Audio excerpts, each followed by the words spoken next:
Everyone, welcome back to my channel. તો કાલ રાત્રે ગામડે પહોંચી ગયા હતા અમે રાજકોટથી। એટલે સવારમાં વહેલી ઉઠીને બસ અહીંયા નાસ્તાનો કાર્યક્રમ હાથમાં લઈ લીધો મેં। ત્યાં રાજ કે તું નાસ્તો બનાવને, એટલી વારમાં છે ને હું ગાડી સાફ કરી નાખું, કેમ કે બપોર પછી અમારે બધાને જવાનું છે મેરેજમાં અને પપ્પા કહે છે કે ઘણા દિવસથી ગાડી સાફ કરી નથી। એટલે બસ રાજવે એ કામ ઉપાડી લીધું અને અમે ગામડે આવીએ ને ત્યારે ભાઈ એક કોમેન્ટ તો હોય જ કે આ ગાડી તમારી છે, તો યસ આ ગાડી અમારી જ છે।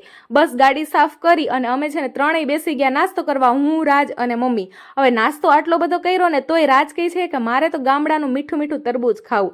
બસ પછી છે ને બપોર પછી અમે બધા તૈયાર થઈ ગયા મેરેજમાં જવા માટે। ત્યાં તો છે ને વાતાવરણ આખું બદલાઈ ગયું, એકદમ વાવાઝોડું અને વરસાદી વાતાવરણ હતું। પણ અમારે છે ને ભાઈ મેરેજમાં જવું બહુ જરૂરી હતું, કેમ કે મેરેજ છે મારા નણંદની દીકરીઓના। હવે તમારા બધાના કોમેન્ટ આવે ને કે તમે કયા ગામ મેરેજ કરવા ગયા, ચાલો એ પહેલા જ હું કહી દઉં કે માધવપુરમાં અમે મેરેજ કરવા ગયા હતા। તો બસ ચાલો એને આજે હતી સાંજી, અહીંયા અમે પહોંચ્યા ને તો મસ્ત મજાના છે ને ગરબા અને ભાઈ દાંડિયા રાસ ને એવું બધું ચાલુ હતું। અને તમને બધાને જો વ્લોગ પસંદ આવતા હોય ને તો ફટાફટ ચેનલને સબસ્ક્રાઇબ કરી દેજો, વિડીયોને લાઇક કરી દેજો। Okay, by.